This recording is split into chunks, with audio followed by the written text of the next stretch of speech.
أعوذ بالله من الشيطان الرجيم بسم الله الرحمن الرحيم والصلاة والسلام على رسول الله السلام عليكم ورحمة الله وبركاته. Alaykoum salam. Chers frères et sœurs en islam, nous commençons par louer Allah subhanahu wa ta'ala de nous accorder encore cette opportunité de participer à l'accueil de nouveau de la communauté des étudiants musulmans vétérinaires de Dakar. Comme on le fait chaque année, au début de l'année, on fait une conférence qui sera dédiée en quelque sorte aux nouveaux étudiants vétérinaires de la CMVT.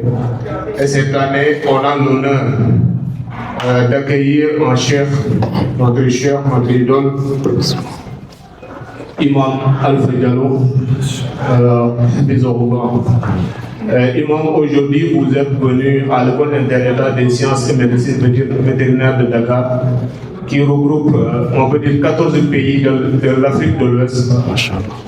Et aujourd'hui vous êtes devant la CNVD, on peut dire, la communauté des étudiants musulmans vétérinaires de Dakar. En tout cas, on est une communauté on essaie quand même de faire de notre mieux pour, en tout cas, épanouir, vivre notre islam, épanouir la sunna du prophète sallallahu alayhi wa sallam.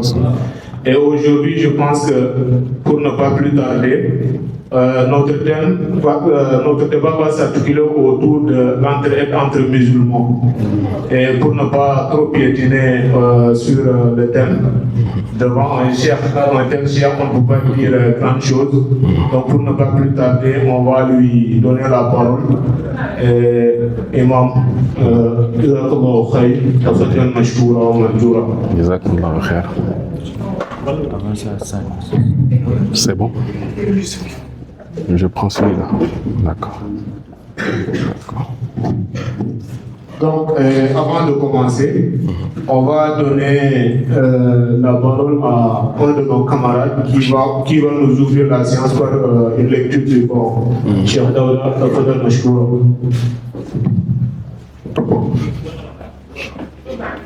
أعوذ بالله من الشيطان الرجيم. يا أيها الذين آمنوا إن جاءكم فاسق بنبأ فتبينوا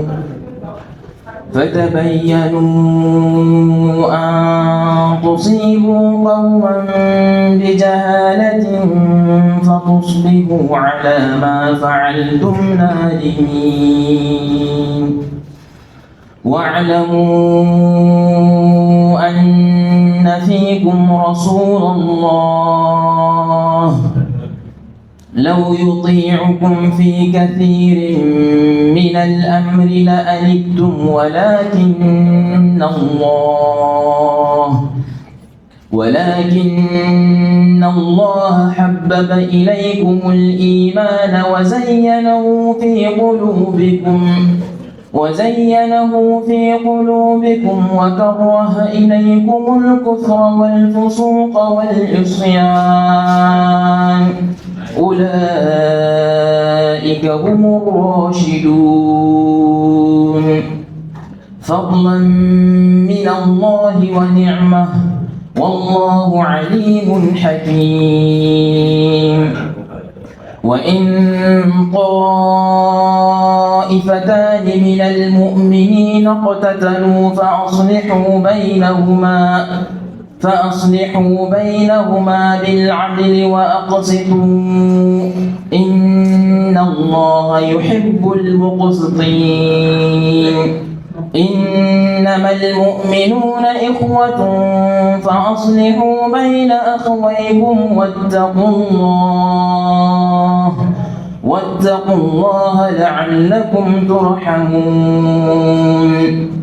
يا أيها الذين آمنوا لا يسخر قوم من قوم عسى أن يكونوا خيرا منهم ولا ولا نساء من نساء عسى أن يكن خيرا منهن ولا تلمزوا أنفسكم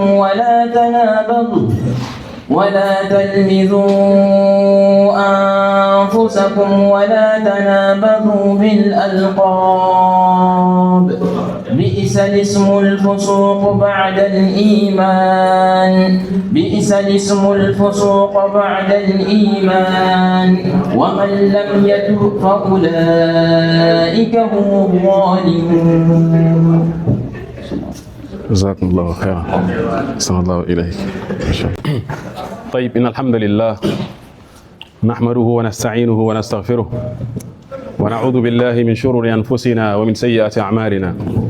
من يهده الله فلا مضل له ومن يضلل فلا هادي له، وأشهد أن لا إله إلا الله وحده لا شريك له، وأشهد أن محمدا عبده ورسوله.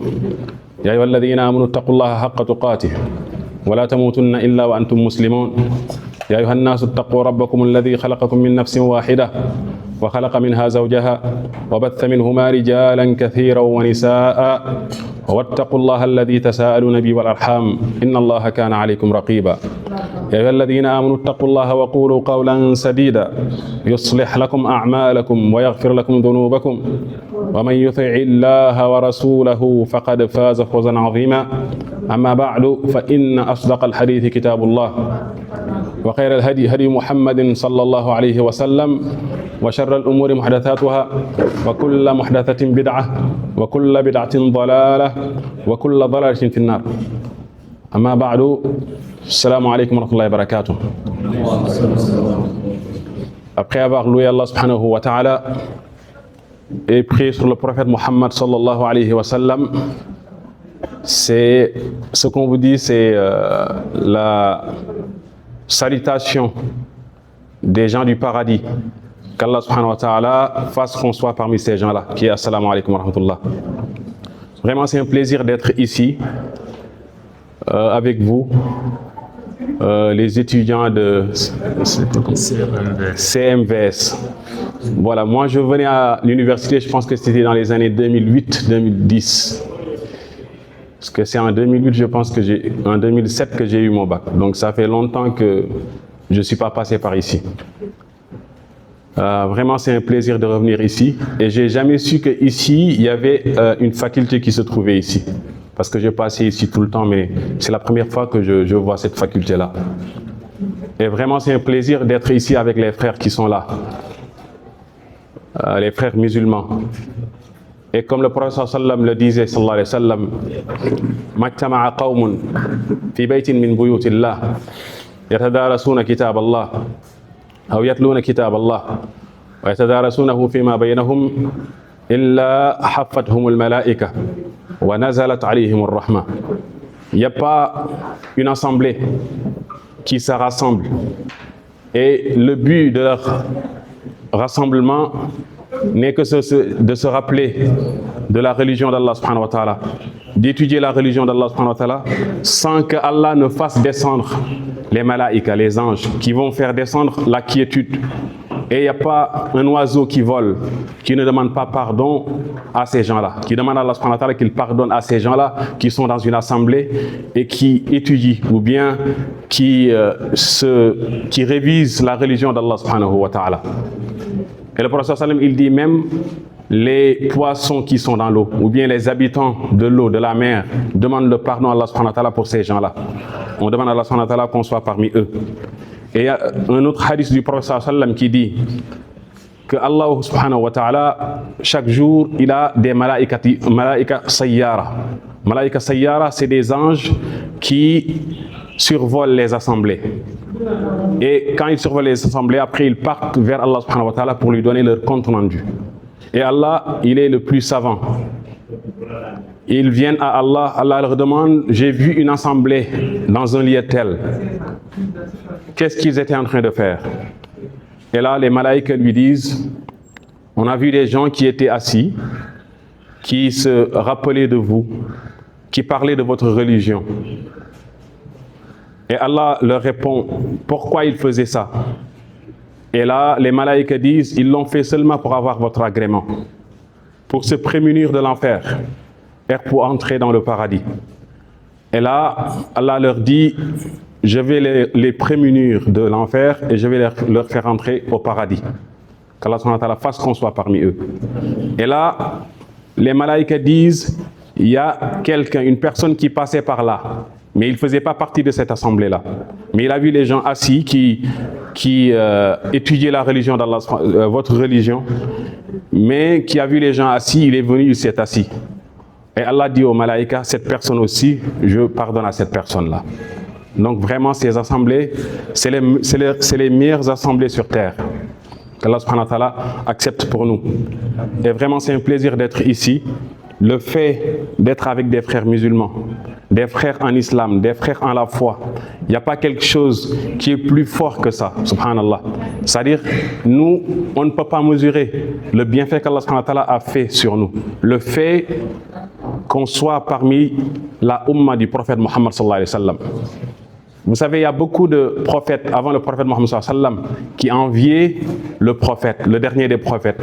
Par rapport à quoi? Parce que ce prophète-là qui va venir sera le dernier des prophètes et il aura comme umma la umma de l'islam, al-umma al-islamiyya, al-umma al-muslima. Et le prophète Isa alayhi salam, Jésus, un jour, il a vu ce qu'Allah subhanahu wa ta'ala a préparé pour cette communauté-là, pour la communauté musulmane. Il a demandé à Allah de faire partie de cette communauté. Allah a dit non, ça ne peut pas être. Tu ne peux pas être dans cette communauté. Mais je peux faire une chose. Te laisser ici, tu ne meurs pas. Te relever vers moi, tu ne meurs pas. Jusqu'au dernier moment sur terre. Je vais te faire descendre sur terre pour que tu sois parmi les gens de cette communauté-là. C'est pour ça Isa, il n'est pas mort. Allah l'a élevé vers lui. Et il va redescendre sur terre. Pas en tant que prophète, mais il va descendre en tant que musulman. Vous voyez un prophète qui oublie sa prophétie, qui oublie ce bienfait-là qu'Allah subhanahu wa ta'ala lui a donné. Mais qui regarde quoi? Qui regarde le bienfait qu'Allah a fait pour ces musulmans-là, qui est l'islam. Ils avaient tous l'islam. Mais il y a ce qu'on appelle l'islam général et l'islam qui est particulier. Et cet islam particulier-là, c'est le prophète sallam qui l'avait. Et Isa alayhi salam, il voulait faire partie de cette communauté-là. Donc vraiment, nous devons avoir ce qu'on appelle al-hamd. Nous devons louer Allah subhanahu wa ta'ala par rapport à ça, ce bienfait-là d'être des musulmans. Et l'autre bienfait aussi, c'est d'être des frères. D'être des frères en islam. Avant des prophètes et des envoyés vers leur communauté. Les Arabes, ils avaient des prophètes. Avant le prophète Mohammed sallallahu alayhi wa sallam.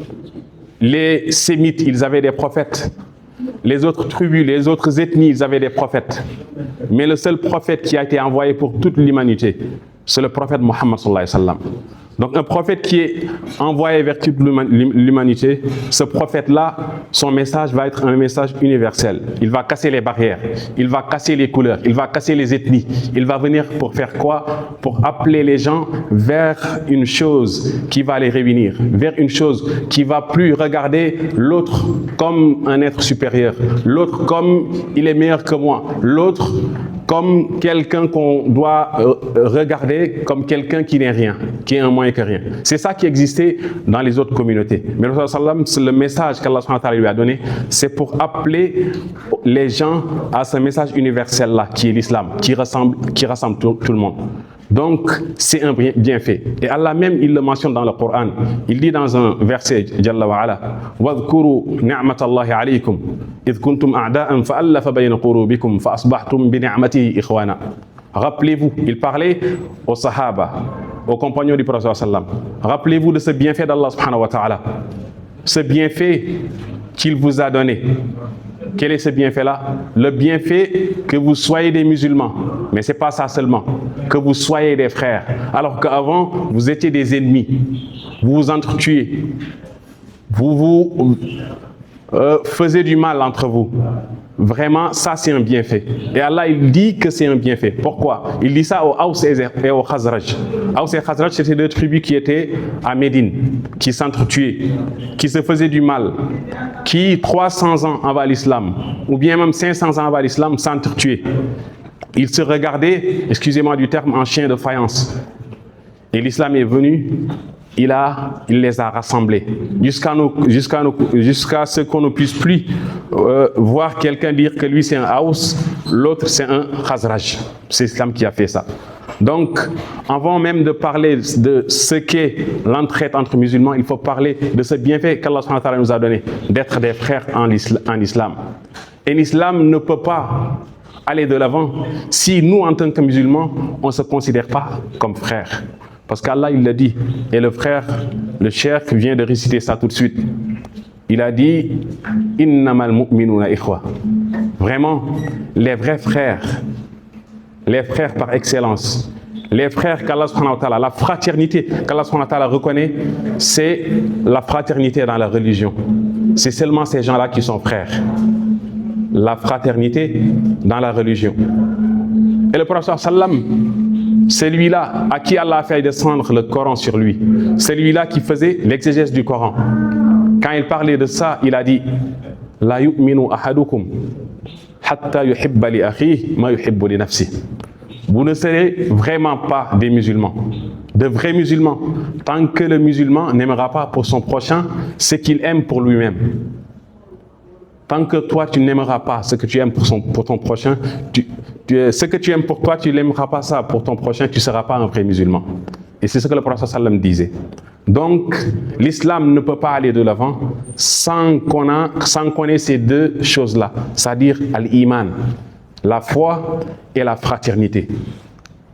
Ce que vous voyez maintenant, comment les musulmans sont persécutés dans le monde, comment ils sont divisés, comment ils sont faibles.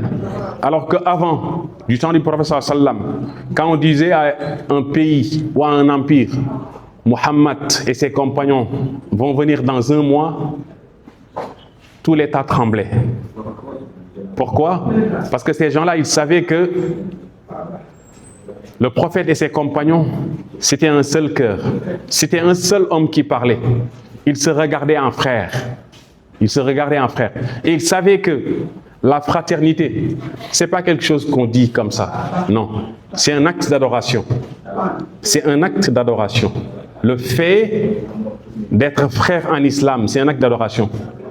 Comme le fait de prier, comme le fait de jeûner, comme le fait d'aller au hajj. Considérer son frère musulman comme son frère, son vrai frère, et son frère par excellence. C'est-à-dire, c'est ce que le prophète sallam disait, Al-Muslim mir'atu akhi. Le musulman, c'est le miroir de son frère. Quand tu regardes le miroir, ou à travers le miroir, tu regardes des choses qui ne sont pas bien sur ton corps, tu les enlèves et tu essaies de bien te comporter. Parce que pourquoi? Parce que tu te vois à travers le miroir. Donc le musulman, il doit être comme ça. Donc c'est pour ça, le prophète sallam, il disait que la fraternité, c'est un acte d'adoration. Comme la prière, comme le jeûne. C'est pour ça il disait La yu'minu ahadukum. Il ne sera pas considéré comme un musulman. Quand le prophète dit qu'il ne sera pas considéré comme un musulman, ça veut dire que ça c'est un acte d'adoration. Si tu délaisses ça, tu deviens un mécréant. Mais dans ce hadith-là, on ne va pas dire que celui qui n'aime pas, il sera mécréant. Ça c'est une autre tafsil. On ne va pas entrer dans ces détails-là. Mais le vrai musulman, c'est celui-là. Donc la fraternité, c'est un acte d'adoration. C'est un acte d'adoration. Et Allah, il nous dit dans un hadith, Al-Qudsi. Hadith Al-Qudsi, c'est un hadith que le prophète sallam a relaté. Il a pris d'Allah subhanahu wa ta'ala, mais qui ne fait pas partie du Coran. Il a dit que le jour de la résurrection, Allah, il va appeler des gens. Il va dire, Jalla wa ala, Aïna al-mutahabbouna fi jalali, ou bi jalali. Où sont ces gens-là qui s'aimaient, qui étaient des frères en islam? Et ce qui les reliait, c'était ma face. Où sont ces gens-là? Où sont ces gens-là qui étaient frères en islam? Allah, il va demander ça devant tout le monde. Et là, ces gens-là vont sortir. Il va les couvrir de sa lumière, Jalla wa ala. Il va les mettre sur des tribunes de lumière. Et il va les prendre sous son ombre, Jalla wa ala, ce jour-là. Ce jour où le soleil va descendre jusqu'au niveau de la tête des gens. Ce jour-là où il fera très chaud. On sera debout presque 1000 ans à attendre le jugement d'Allah subhanahu wa ta'ala. Ce jour-là où tu vas voir des gens dont la sueur va arriver au niveau de leur giron. Ce jour-là où tu vas voir des gens qui auront la sueur qui va arriver au niveau de leur cou. Ce jour-là où tu vas voir des gens qui seront noyés par leur sueur à cause de la chaleur infernale qu'il y aura là-bas. Ce jour-là, il y aura 7 sortes de personnes qu'Allah subhanahu wa ta'ala va couvrir de son ombre. Et parmi ces gens-là, ces personnes qui s'aimaient pour Allah subhanahu wa ta'ala. Ces gens-là qui s'aimaient pour Allah subhanahu wa ta'ala. Allah, il va leur donner de l'ombre. Et il y a un autre hadith encore qui parle de cette fraternité entre musulmans. Où le prophète sallam, il dit que le jour de la résurrection, où il y aura des personnes que les prophètes vont envier, les shuhada, les martyrs vont envier aussi. Et ces gens-là, ce ne sont pas des prophètes, ce ne sont pas des martyrs. Et ces gens-là, ils n'auront pas de tristesse, ils n'auront pas de peur le jour de la résurrection. On a demandé au prophète sallam qui sont ces gens-là, qui n'auront pas de peur ce jour-là, où tout le monde aura peur, qui n'auront pas de tristesse ce jour-là, où tout le monde sera triste. Allah dit, ces gens-là, et le prophète sallam dit ça, relate ça aux sahaba, ces gens-là, c'est ces gens-là qui s'aimaient pour Allah. La chose qui les unissait, c'était la religion d'Allah subhanahu wa ta'ala. Ils ne regardaient pas la couleur de leur peau. Ils ne regardaient pas leur race, leur statut social. Ils ne regardaient pas leurs ethnies. Mais ce qu'ils regardaient, c'est quoi? C'est l'islam, c'est la religion d'Allah subhanahu wa ta'ala. Ces gens-là, les prophètes vont les envier parce que Allah va leur donner une station que personne n'aura. Et on demande à Allah subhanahu wa ta'ala qu'il fasse qu'on soit parmi ces gens-là. C'est pour ça, cette chose-là, c'est pas une chose petite, c'est pas une petite affaire. Le fait de s'aimer pour Allah subhanahu wa ta'ala. C'est pour ça même le prophète sallallahu alayhi wa sallam, quand il entendait un sahaba dire à l'absence de son frère, vraiment moi j'aime mon frère tel. Le prophète lui disait, va le voir et dis-lui que tu l'aimes pour Allah. Parce que c'est une chose, subhanallah, le fait de s'aimer pour Allah. Le fait de s'aimer pour Allah, c'est un acte d'adoration. Et c'est ça que les sahaba avaient compris, les compagnons du prophète sallallahu alayhi wa sallam. Ces gens-là que Allah dit dans le Coran, فَإِنْ آمَنُوا بِمِثْلِ مَا آمَنْتُمْ بِهِ فَقَدِ اهْتَدَوْا. Si vous croyez en ce qu'ils croient, vous serez parmi les bien guidés. Si vous suivez les pas des sahaba, vous serez parmi les bien guidés. Ces sahaba-là, ils avaient compris ce que c'était la fraternité. C'est pour ça le jour de Badr. Ou bien dans une autre des campagnes du prophète Mohammed sallallahu alayhi wa sallam. Ils étaient dans la bataille avec les mécréants. Ce jour-là, les musulmans n'avaient plus de provisions. Ils n'avaient plus d'eau. Il y avait 7 parmi les compagnons du prophète sallallahu alayhi wa sallam qui agonisaient. Et celui qui agonise, il a tellement soif. C'est pour ça, à cet instant, beaucoup de personnes sont dupées par Shaitan. Parce qu'à ce moment-là, au moment de l'agonie, Shaitan vient avec de l'eau fraîche, comme certains ulémas l'ont relaté. Pour dire à la personne, tu as soif, tu n'as qu'à me croire à Allah subhanahu wa ta'ala et je te donne de l'eau à boire. Il y a beaucoup de personnes, par la soif qu'elles ont, délaissent la religion d'Allah subhanahu wa ta'ala, vous voyez certaines personnes qui insultent Allah même au moment de l'agonie. Parce que c'est Shaitan qu'ils voient, ces gens-là. C'est Shaitan qui les propose de sortir de l'islam et ensuite il va leur donner à boire. Ça, il y a beaucoup de personnes qui l'ont vu. C'est-à-dire, vous voyez des personnes qui sont là, qui sont en agonie, qui insultent la religion d'Allah, qui insultent le Coran, qui disent des paroles qui font sortir l'homme de l'islam. Et ces Sahaba, ils étaient en agonie. Ils avaient soif. Il y a un parmi eux qui a dit de l'eau, de l'eau. Il y a un Sahaba qui est parti pour lui donner de l'eau. Quand il était parti pour lui donner de l'eau, il y a un autre compagnon qui a demandé de l'eau, de l'eau. Celui-là qui agonisait. Il a dit, il y a mon frère qui demande de l'eau, va le voir. Et là, quand le compagnon est venu pour donner à celui-là, la deuxième personne, le deuxième sahabi qui demandait à boire, il a entendu un troisième sahaba qui demandait de l'eau, de l'eau. Ce deuxième compagnon a dit, ne me donnez pas, donnez à mon frère qui est là-bas. Donnez-lui de l'eau. Donnez-lui l'eau. Et là, on est venu jusqu'à 7 personnes. Jusqu'à ce que la 7e personne dise qu'on donne à la première personne. Quand le sahabi est venu pour voir la première personne, il était déjà décédé. Et toutes les 7 personnes sont décédées. C'est ça la fraternité. Eux, ils savaient c'était quoi la fraternité en islam. Ils sont tous morts. Pourquoi? Parce qu'ils ont fait ce que Allah subhanahu wa ta'ala dit وَيُؤْثِرُونَ عَلَىٰ أَنفُسِهِمْ وَلَوْ كَانَ بِهِمْ خَصَاصَةٌ. Tant que toi, tu ne sentiras pas la douleur que ton frère sent, tu ne seras pas content du bonheur de ton frère, tu ne seras pas triste pour la tristesse de ton frère, tu n'es pas un vrai musulman. Je ne dis pas que tu es un mécréant, mais tu n'es pas un vrai musulman. C'est ce que les sahaba du prophète Mohammed sallallahu alayhi wa sallam comprenaient par la fraternité. Donc l'islam ne peut pas aller de l'avant sans la fraternité. Et ça doit se manifester partout. Qu'on soit ici à l'université, qu'on soit dans un autre pays, il faut toujours chercher ses frères musulmans. Parce que c'est ça qui te renforce. C'est ça ton identité. Donc c'est ce que les sahaba savaient. Ils vivaient cette fraternité-là. Et le prophète sallam vivait cette fraternité avec eux.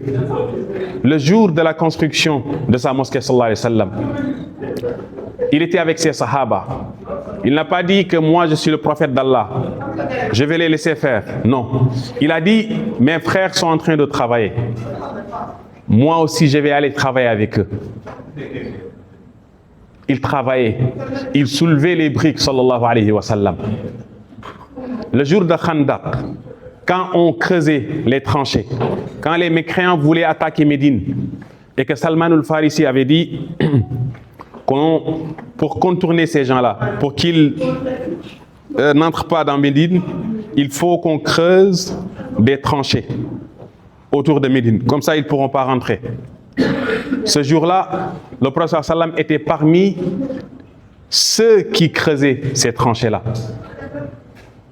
Et même, il y a eu un moment où il y avait un grand rocher qui était là-bas, qu'on ne pouvait pas éliminer, qu'on ne pouvait pas enlever de là où ce rocher était.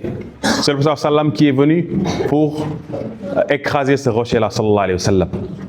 Donc eux, ils vivaient cette fraternité-là entre musulmans. Donc, après avoir fini ça, c'est-à-dire savoir ce qu'est la fraternité en islam et savoir la responsabilité qu'on a vis-à-vis de son frère, c'est en ce moment-là qu'on part pour voir c'est quoi l'entraide entre musulmans. Parce que quand on considère l'autre comme son frère, quand on considère l'autre comme soi, c'est en ce moment-là qu'on part pour voir exactement c'est quoi l'entraide entre musulmans. Et c'est quoi l'entraide entre musulmans? Nous, en tant que musulmans, Il y a certains mots, c'est l'islam qui nous définit ça. C'est des mots qu'on entend comme ça, on peut le comprendre dans nos langues, mais c'est l'islam qui nous définit les mots. Même l'arabe ne définit pas les mots, c'est l'islam qui définit les mots. Chaque mot en islam a sa terminologie. Par exemple, je vous donne un exemple. As-salah qui veut dire la prière. As-salah qui veut dire la prière. Son sens en arabe, ça veut dire ad-du'a. Prière, pas comme on prie, mais ça veut dire lever ses mains, invoquer. Ça veut dire l'invocation. C'est ce que ça veut dire en arabe. Si par exemple, on se fiait seulement à l'arabe pour faire l'exégèse du Coran, là où Allah dit as-salah, faites la prière. Si on donnait ça à un arabe qui ne connaît pas l'islam, lui, ce qu'il va comprendre de as-salah, c'est de se tenir debout et de prier, d'invoquer. Mais la terminologie de salah en islam, c'est des actes qui débutent par le takbiratul ihram, qui se terminent par assalamu alaykum. C'est ça as-salah. Donc, chaque mot en islam a son sens et sa terminologie en islam. Donc, quand on parle d'entraide, en islam, ce qui détermine la terminologie d'entraide, c'est l'islam. Et avant d'entrer dans ça, dans l'entraide, il y a 4 sortes de personnes qu'on doit définir d'abord. C'est quoi? C'est ces musulmans-là qui sont face à l'entraide. Ça veut dire quoi? On a 4 sortes de personnes vis-à-vis de l'entraide entre musulmans. C'est ce que les ulémas disent. Aqsamu at-ta'awun. Al-awwal huwa man yu'in wa la yasta'in. Al-thani huwa man la yu'in wa yasta'in. Wal-thalith man yu'in wa la yasta'in. Wal-rabi' man la yu'in wa la yasta'in. Par rapport à l'entraide, il y a 4 sortes de personnes. Il y a la personne qui aide et qui aime qu'on l'aide. Le musulman qui aide et qui veut être aidé. Il y a le musulman qui n'aide pas mais qui va être aidé. Il y a le musulman qui aide mais qui ne veut pas être aidé. Et il y a le musulman qui n'aide pas et qui ne veut pas être aidé. Mais le musulman qu'Allah subhanahu wa ta'ala veut, c'est ce musulman-là qui aide et qui n'attend rien de personne. Tu aides, mais tu ne veux pas être aidé. Et c'est quoi l'entraide en islam? C'est toute chose, tout acte qui rend profit à l'autre et qui l'éloigne de tous méfaits. Grosso modo, c'est ça l'entraide en islam. Tout acte qui peut apporter le bonheur, qui peut aider son prochain, qui peut lui apporter le bonheur et l'éloigner du malheur, c'est ça l'entraide en islam. Et le vrai musulman qui considère son frère comme son frère, c'est celui-là qui aide son frère et qui n'attend pas que son frère l'aide. Mais c'est son frère qui sait qu'il doit aider l'autre qui l'aide directement. Et ça se manifeste sur plusieurs façons. Le fait de s'entraider, surtout en milieu universitaire. La première des choses qui détermine l'entraide en islam, c'est le fait de se rendre visite, at-tazawur. Le fait de se rendre visite. Par exemple, il y a des bleus qui viennent d'arriver. C'est comme ça que vous les appelez. Il y a des bleus qui viennent d'arriver.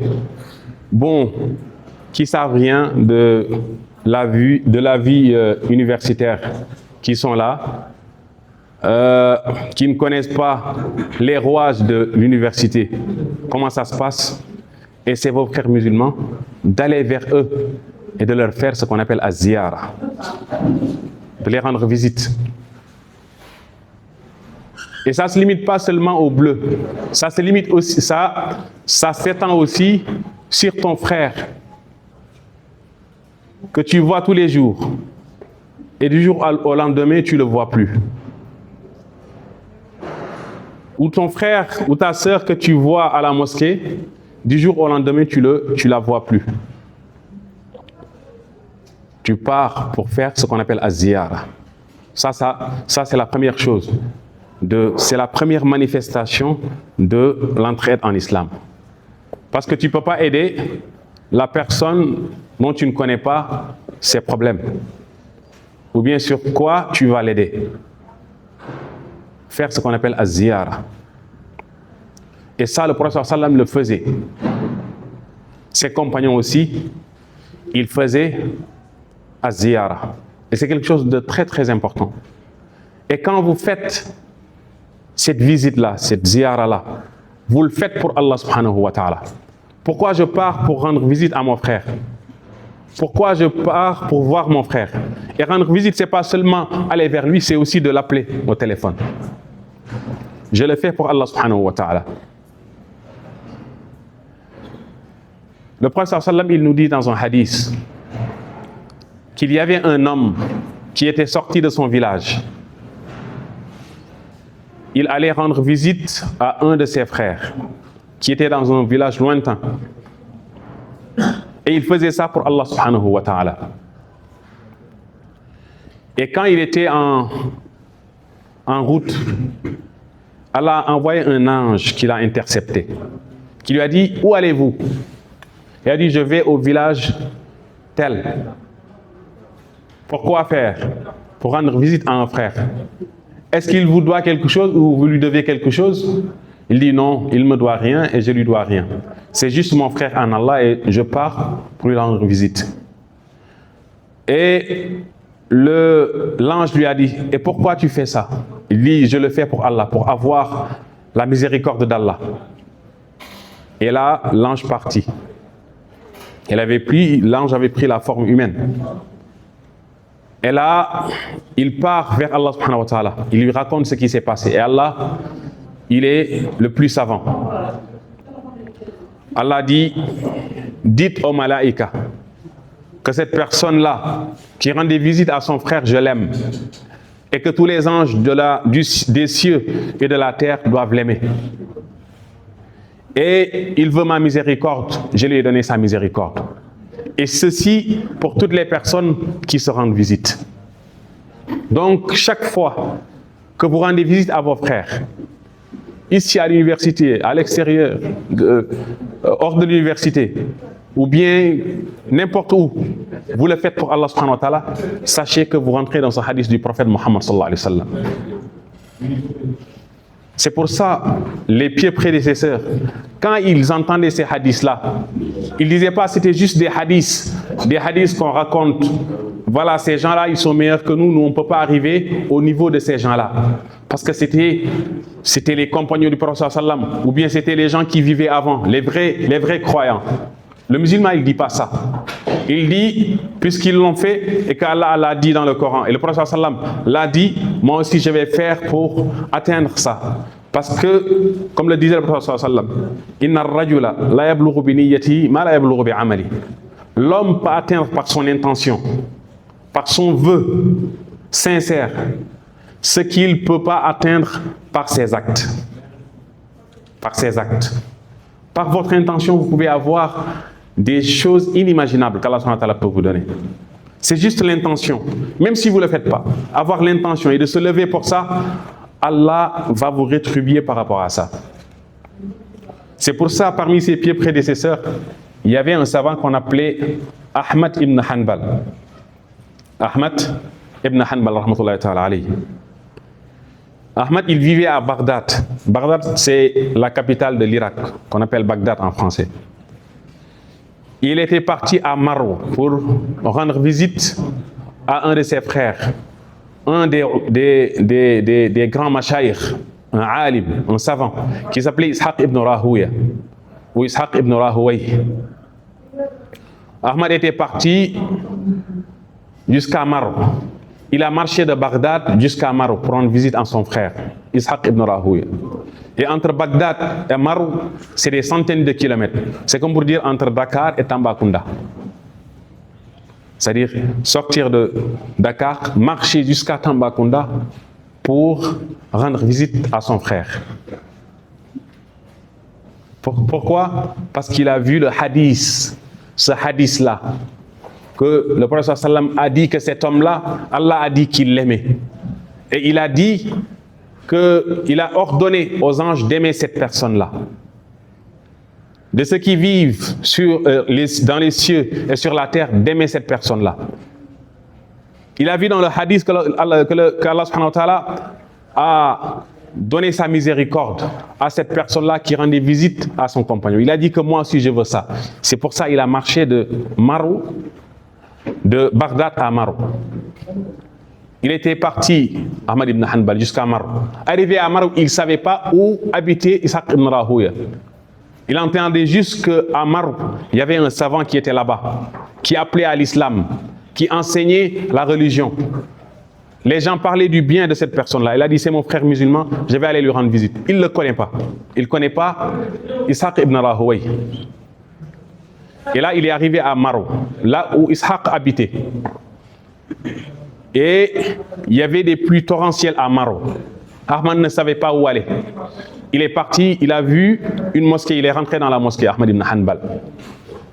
Quand il est rentré dans la mosquée, il a prié. Après la prière, comme vous voyez ici au Sénégal dans certaines mosquées, peut-être dans certains pays, il n'y a pas ça. Vous pouvez venir dans la mosquée, habiter dans la mosquée. Si vous allez en Europe ou dans certains pays, vous pouvez même habiter dans les mosquées. Tout ce que vous voulez, vous l'avez dans les mosquées. En Arabie ou dans les autres pays. Même il y a certains pays limitrophes, vous pouvez faire ça. Mais ici, au Sénégal, on entre dans la mosquée, on prie après la prière, tu es là à faire tes azkars, on te fait sortir. Il y a un vieux qui va te faire sortir. On ferme la mosquée. C'est comme ça que ça se passe. Et chez Ahmad ibn Hanbal aussi, c'est comme ça que ça se passait. Quand il a prié, il voulait rester pour dormir, pour attendre que les pluies torrentielles s'arrêtent. Mais le muezzin est venu, il a dit de sortir. Ahmed le priait de les laisser dans la mosquée. Il a dit non, tu dois sortir. Ahmed le priait, il a pris Ahmed, il l'a fait sortir. Le grand Ahmad ibn Hanbal. Et Ahmad ne savait plus où aller. Il était là, sous ces pluies torrentielles-là. Il marchait dans l'eau, il ne savait plus où aller. Il savait qu'il était à Marou pour venir rendre visite à son frère qui est Ishaq ibn Rahouya, Ahmad ibn Hanbal. Et là, il marchait, tout d'un coup, il y a un homme qui l'a vu. Il l'a appelé, il lui a dit, mais où est-ce que vous allez? Cet homme lui a dit, Ahmad lui a dit, je ne sais pas, parce que là, je suis perdu. L'homme lui a dit, viens chez moi. Il est venu chez Ishaq ibn Rahouya. Ishaq lui a dit d'enlever ses habits. Il lui a donné des habits secs. Il lui a donné à manger. Il lui a donné des couvertures. Après ça, il lui a demandé, qu'est-ce que vous faites ici, dans cette contrée-là? Non, avant ça, il lui a demandé, d'où est-ce que vous venez? Il lui a dit, je viens de Bagdad. Ishaq, qui ne connaissait pas Ahmad ibn Hanbal, mais a entendu du bien d'Ahmad ibn Hanbal, lui a dit, est-ce que vous connaissez quelqu'un qui est là-bas qui s'appelle Ahmad ibn Hanbal? Et là, Ahmad lui répond, je suis Ahmad ibn Hanbal. Ishaq a dit, subhanallah. Et Ahmad lui dit, moi je sers Ishaq ibn Rahouya. Et là, l'homme qui lui avait dit de rentrer chez lui, lui a dit, c'est moi Ishaq ibn Rahouya. Donc vous voyez, Ahmad, il a fait ça pour Allah subhanahu wa ta'ala. Parce qu'il a vu ce hadith du prophète sallam. Il va être parmi ces gens-là. C'est pour ça le musulman, quand il apprend ces hadiths et ces versets d'Allah subhanahu wa ta'ala, il doit les mettre en pratique. Et là aussi, une personne peut dire, non mais ces gens-là, ils vivaient au Moyen-Âge. Et nous, on ne peut pas faire comme eux. En tout cas, moi je connais une personne, rahmatullahi ta'ala alayhi, il est décédé maintenant. C'était un jeune comme nous. Il pouvait prendre les bus, ou bien prendre un taxi, ou bien prendre les clandos pour partir jusqu'à Thiès pour rendre visite à ses frères en islam. Mais lui, qu'est-ce qu'il faisait? Il marchait de Dakar à Thiès, 70 km. Il partait pour visiter un seul de ses frères musulmans. Et il repartait. Il venait, il le saluait, j'étais juste venu pour te rendre visite. Pourquoi? Parce qu'il avait vu ce hadith du prophète Mohammed sallallahu alayhi wa sallam. 70 km. Ça fait pas longtemps. C'était un jeune comme vous, comme vous et nous. Et quelqu'un qui voit ça, il ne va pas laisser sa sœur ou bien son frère qui vit avec lui ou avec elle dans cette université-là. Ne pas le voir 24 heures et ne pas partir lui rendre visite. Dans le monde où nous vivons, c'est l'individualisme maintenant qui gangrène partout. Les gens ne veulent pas être avec les autres. Tu vois même là où les gens habitent maintenant, c'est des appartements. Avant, il n'y avait pas d'appartements. Ou bien, c'était les gens qui n'avaient pas, qui venaient à Dakar, qui n'avaient pas de famille ici, qui habitaient là-bas. Mais maintenant, même les habitants, les gens de Dakar habitent dans ces appartements-là. Tu vois quelqu'un qui habite dans un immeuble, ou bien 5 familles qui habitent dans un immeuble, 5 ans ou bien 6 ans qui ne se connaissent pas, alors que c'est tous des musulmans. Parce que pourquoi ils se disent non, moi je vais pas m'immiscer chez les autres, je ne vais pas les connaître, je ne veux pas avoir d'acquaintance avec un X ou un Y. Mais le musulman, il ne doit pas être comme ça. Le prophète sallam, il te disait dans un hadith que toi en tant que musulman, même si tu prépares ton repas et qu'il y a ton frère musulman qui sent l'odeur de ce repas-là, vous devez prendre une portion et lui donner. Mais maintenant, on vit dans une même maison.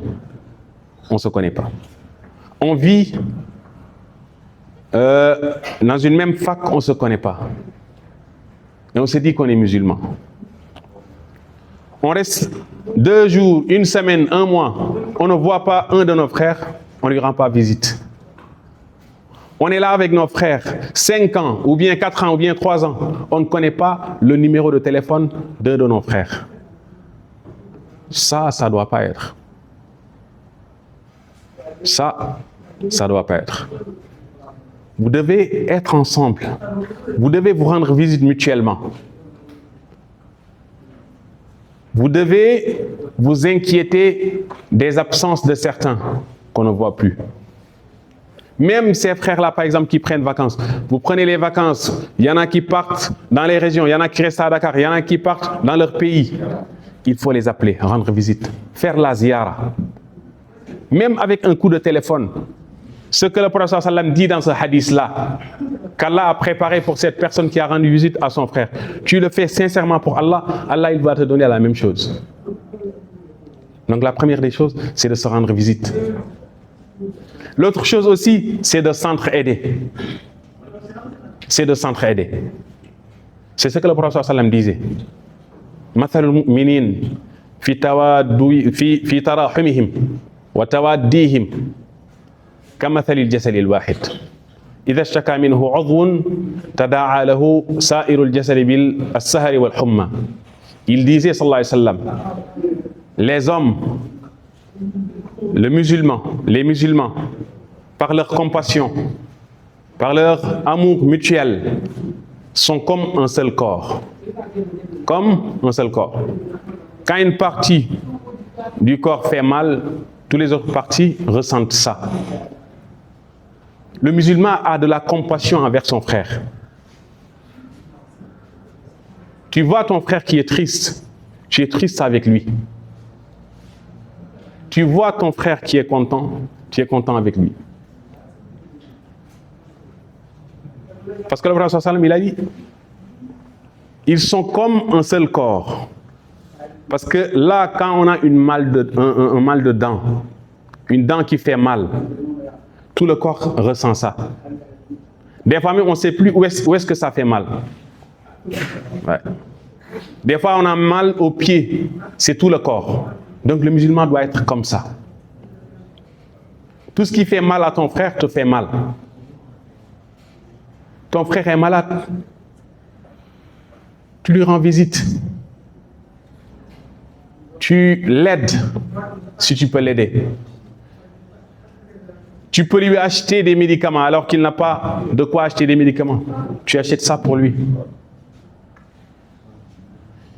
Il a des problèmes à acheter ses manuels de cours ou bien à comprendre certaines notions. Tu l'aides pour ça.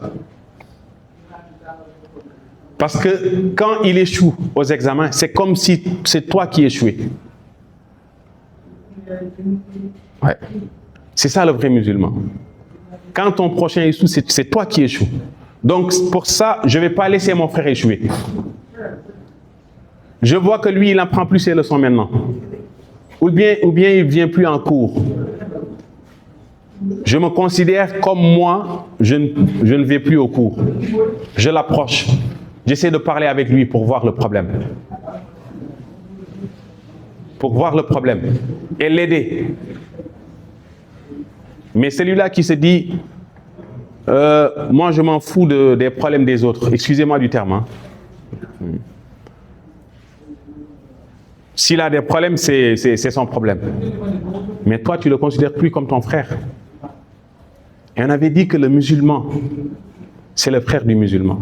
Tu ne seras vraiment pas un vrai musulman tant que tu n'aimeras pas pour ton prochain ce que tu aimes toi pour toi-même. Et aussi le fait de subvenir aux besoins de son prochain. Il y a des étudiants, des fois, ils ont des problèmes de tickets.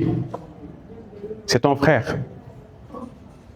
Tu le vois, chaque fois, tu voyais ton frère qui venait au resto pour manger, pour prendre le petit déjeuner. 2 jours, tu le vois, il ne vient plus. Mais il faut l'appeler pour voir c'est quoi le problème, ou bien lui rendre visite. Parce qu'il y a de ces personnes-là qui ont honte de dire qu'ils ont des problèmes. Et Allah, il dit ça dans le Coran. Il y a de ces gens-là, vous les voyez, vous pensez qu'ils sont riches, alors qu'ils sont les plus pauvres, ou bien qu'ils ont des problèmes.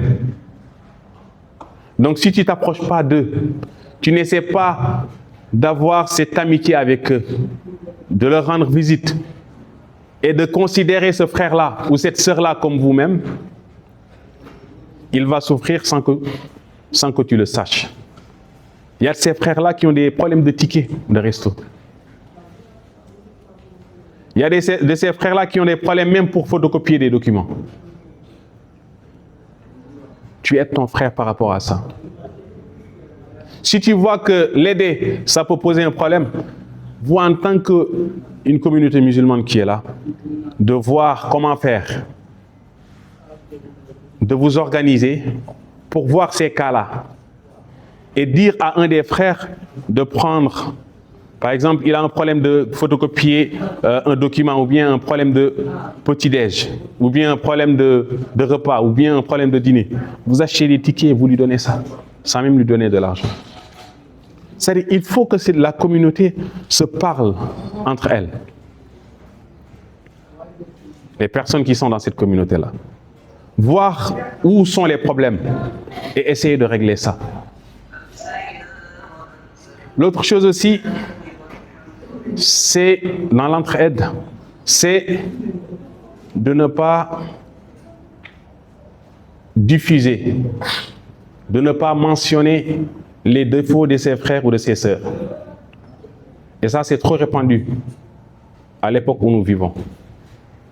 De voir des gens qui voient un frère ou une sœur qui fait un péché, qui sont fiers et qui sont très pressés d'aller raconter ça.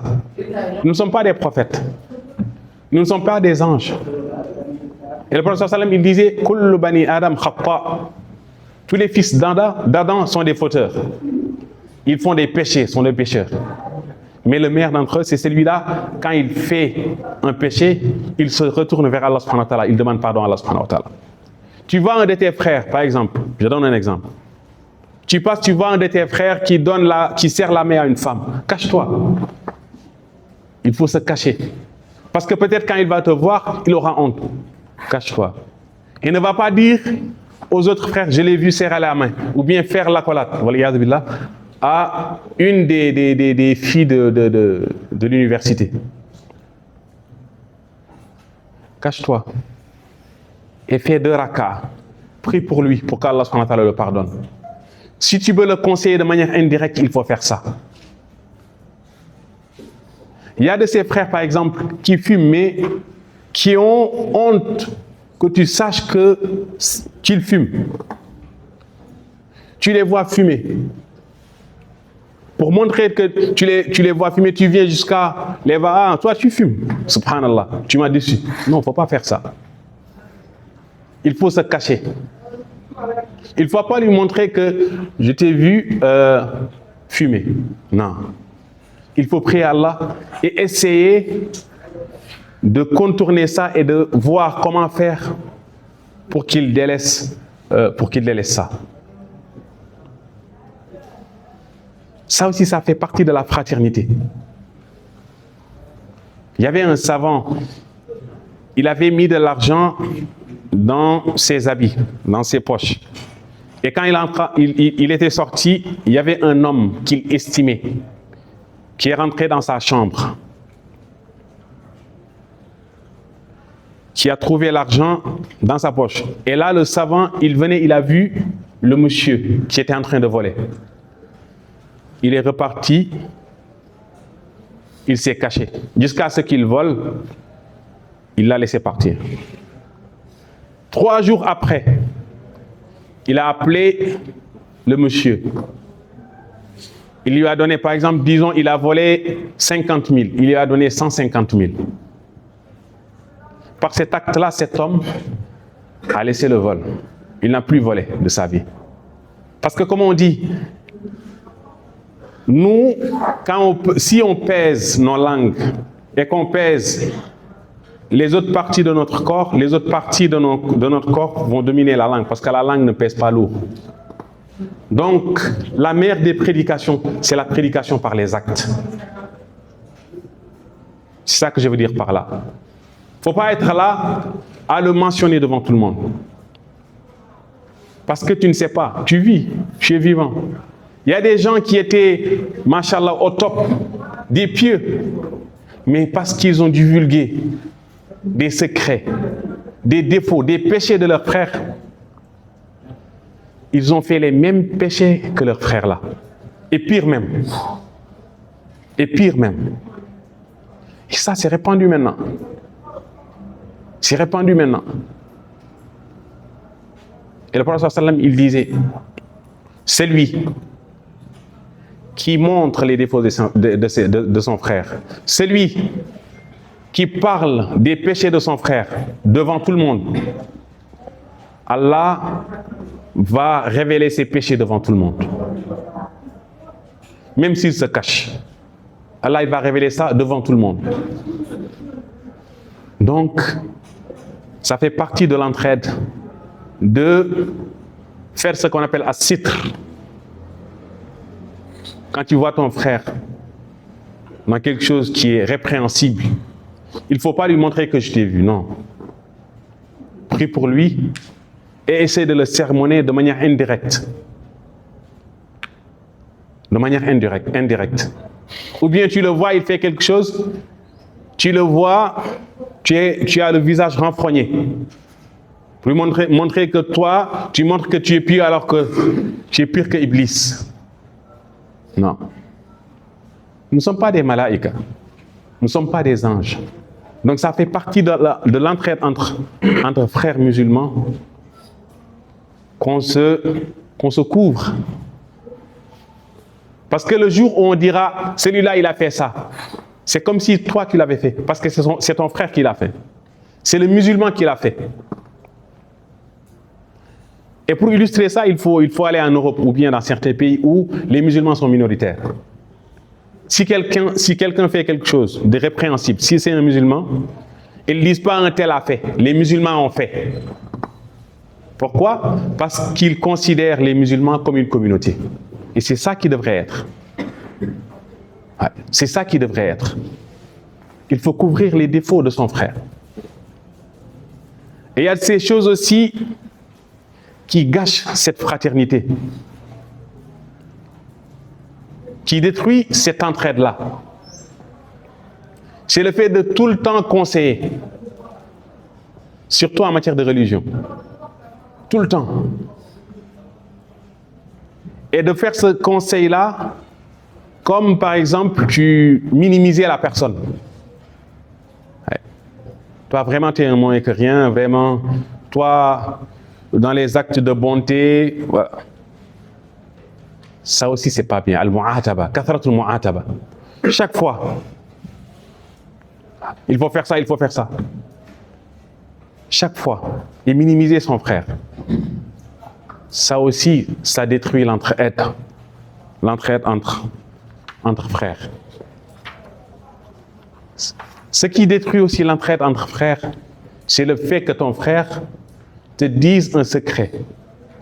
Et que du jour au lendemain, tu dévoiles ce secret-là. Il y a beaucoup qui le font. Le musulman doit être quelqu'un de confiance. Quand quelqu'un te dit quelque chose, même si personne n'est là-bas, cette personne-là te dit cette chose-là, et qu'il ne te dise pas, il faut garder ça pour moi. Il ne faut pas partager ça. C'est un dépôt. C'est un dépôt. Et ça, beaucoup de personnes font ça. Ça fait partie aussi des choses qui détruisent l'entraide entre musulmans. Il faut me dire le conseil. Ça reste combien? 7. D'accord. Le fait de se moquer de son frère ou de sa sœur, ça détruit l'entraide. Le musulman ne doit pas se moquer de son frère. La musulmane ne doit pas se moquer de sa sœur. Ah, vous avez vu comment il est habillé? Ça n'a pas de sens. On va bientôt mourir. Ces habits-là n'ont pas de sens. Où sont les habits qu'on portait en 1901? Celui qui porte ça, maintenant tout le monde va rigoler de lui. Les meilleurs habits de 1901. Les habits de 1800, quelqu'un qui porte ça. Les gens qui se glorifiaient en 1800 avec leurs habits. Ces habits-là, si une personne portait ça aujourd'hui,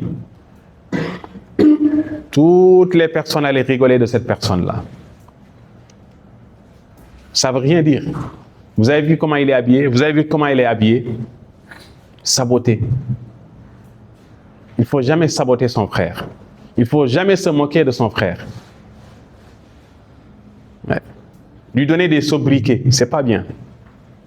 Ça aussi, ça détruit la fraternité entre frères. Tu vois ton frère qui est dépressif,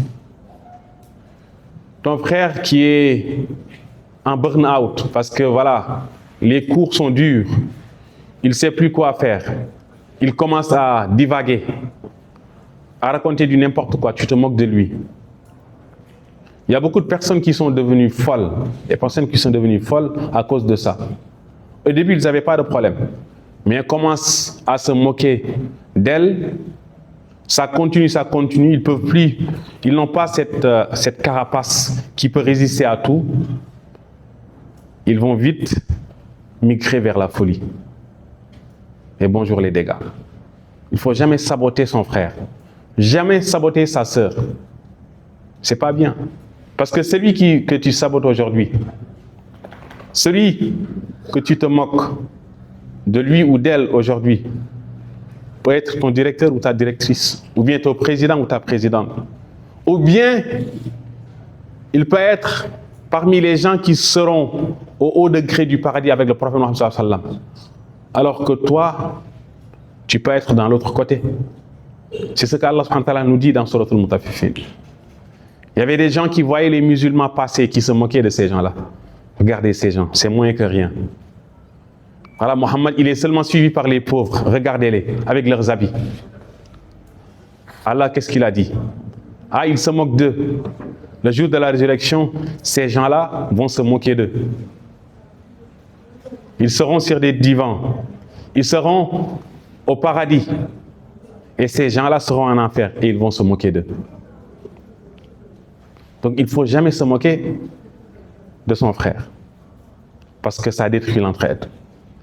Ça détruit l'entraide aussi d'avoir de mauvaises pensées. Une mauvaise pensée sur son frère. Su'uvan. Su'uvan. C'est lui qui a pris mon ordinateur. C'est lui qui a pris mon argent.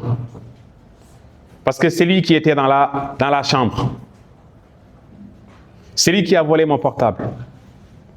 C'est lui qui a pris ceci ou celui qui a pris cela. Alors que tu n'as pas de preuves. Parce que juste il est vilain comme moi, tu l'accuses. Ça ne se fait pas. Ça détruit la fraternité. Et ça ne conduit pas à l'entraide entre musulmans.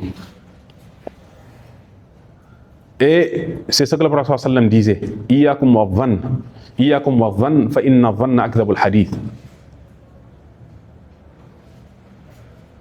Je vous interdis d'avoir de mauvaises pensées.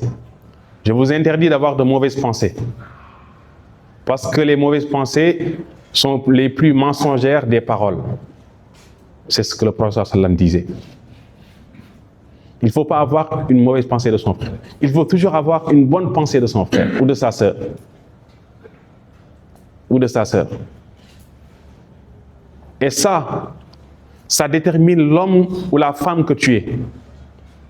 Si tu considères l'autre comme mauvais, ça veut dire que toi, tu es bon. Ouais. Si toi, tu considères l'autre comme un pécheur, ça veut dire que toi, tu es un immaculé. Tu n'as pas de péché. Tu ne fais pas de péché. Ouais. Si tu considères l'autre comme vilain ou vilaine, c'est pas lui que tu attaques, c'est Allah subhanahu wa ta'ala que tu attaques.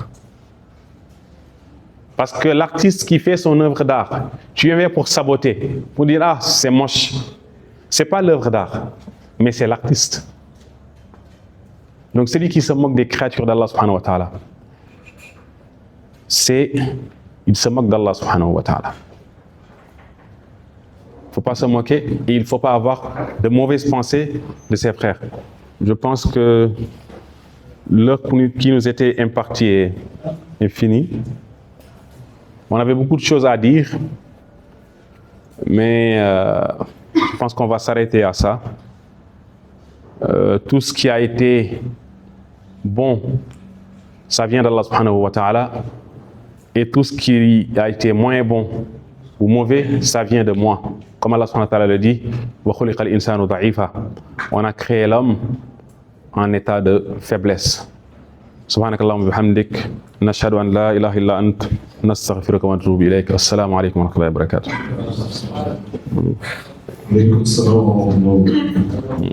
Et je pense que ça a été un réel plaisir pour nous qui sommes là d'écouter attentivement cet exposé qui s'est articulé sur l'entraide entre musulmans. Le chien a eu à parler de la ziyara qui est une chose très intéressante.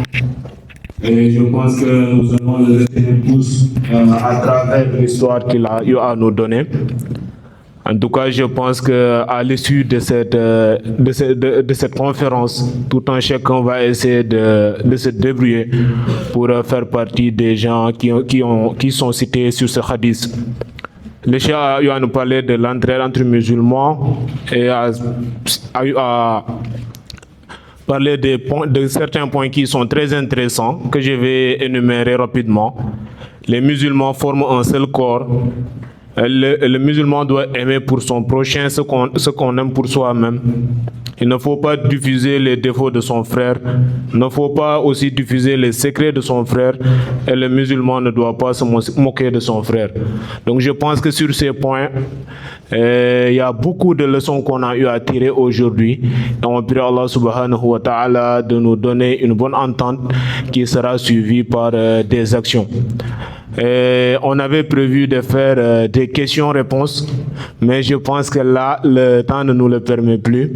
Donc tout ce qu'on va faire, c'est de prier pour le cheikh, qu'Allah subhanahu wa ta'ala le récompense de la meilleure des manières et le laisse entre nous. Je pense que c'est la première fois et on aura eu à faire encore d'autres rencontres, qu'Allah subhanahu wa ta'ala nous le facilite.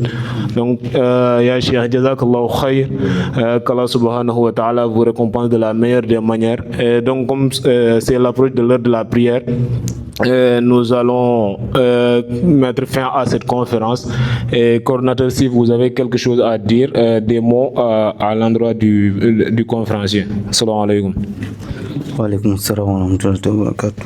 Donc, j'ai pas grand chose à dire, c'est juste pour remercier les cheikhs et avec le temps qu'il a pris pour nous partager la science qu'il a appris entre nous. Et j'espère que ça va beaucoup nous aider. Et nous sollicitons également dans les jours à venir, ou bien quel qu'en soit le temps, de son aide, Inch'Allah. J'aime pas trop parler, mais je pense que je vais m'arrêter là. Merci beaucoup. Quelque chose que je voulais ajouter aussi. Oui, je voulais vous exhorter aussi à apprendre votre religion. À apprendre votre religion. On peut allier les deux. La religion et les sciences profanes.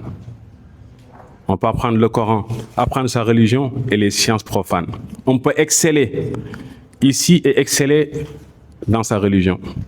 Il y a beaucoup de gens qui ont eu des masters. Il y a beaucoup de gens qui ont eu leur doctorat, mais qui allient ça avec l'étude de leur religion, qui ont mémorisé le Coran, qui ont appris leur religion, qui ont appris l'arabe. Donc je vous exhorte à ça. Et le temps où nous vivons ici, c'est un temps qui est court. Et Allah subhanahu wa ta'ala nous a facilité les moyens pour apprendre notre religion. Vous pouvez apprendre votre religion sur Telegram, vous pouvez apprendre votre religion avec les mashayikh. Avant, les gens, pour apprendre leur religion, ils voyageaient des kilomètres et des kilomètres pour apprendre leur religion. Mais maintenant, on peut apprendre sa religion, être dans sa chambre ou bien dans son milieu et apprendre sa religion. Donc je vous exhorte à apprendre la religion. Il n'est jamais trop tard. Mais apprenez votre religion. C'est ça que je vous dis. Et qu'Allah subhanahu wa ta'ala accepte pour nous tous. Qu'Allah subhanahu wa ta'ala facilite tous nos projets, subhanahu wa ta'ala. Qu'il nous donne la baraka.